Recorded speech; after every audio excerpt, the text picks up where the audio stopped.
যারা মনে করে যে আওয়ামী লীগ একটা স্বৈরাচার ছিল এবং তারা অপরাধ করেছে, এরকম কিছু পদপ্রার্থী এখানে এসেছে।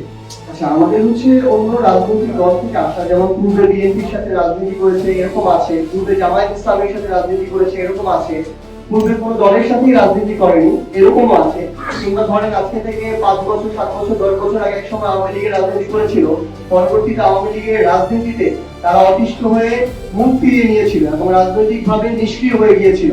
সেই রকম কিছু মানুষ যারা আবার একই সাথে জুলাইয়ের পক্ষে ছিল, যারা মনে করে যে আওয়ামী লীগ একটা স্বৈরাচার ছিল এবং তারা অপরাধ করেছে, এরকম কিছু পদপ্রার্থী এখানে এসেছে। তো সামগ্রিকভাবে সকল রাজনৈতিক দলের মধ্য থেকে যাচাই বাছাই করে যাকে আমাদের মনে হয়েছে সবচেয়ে গ্রহণযোগ্য জিতে আসতে পারবে, আমরা তাদেরকে রেখেছি। আমরা জাতীয় নির্বাচনে একসাথে 11 দল নির্বাচন করেছি।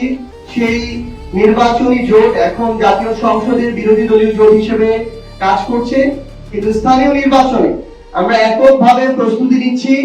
কারণ আমরা আগামীর যে স্থানীয় যে নির্বাচন, খুবই গুরুত্বপূর্ণ বিষয় হচ্ছে স্থানীয় নির্বাচনে স্পেশালি উপজেলা কিংবা পৌরসভা পর্যায়ে এটা একটু কঠিন হয়ে যায় যে 11 দল একসাথে একমত হয়ে একজন প্রার্থী। তো সেটা তারপরে যদি জোটগতভাবে হয়, সেটা নির্বাচনের পূর্বে একটা আলোচনার বিষয় এবং সে অনুযায়ী সেটা সিদ্ধান্ত হবে।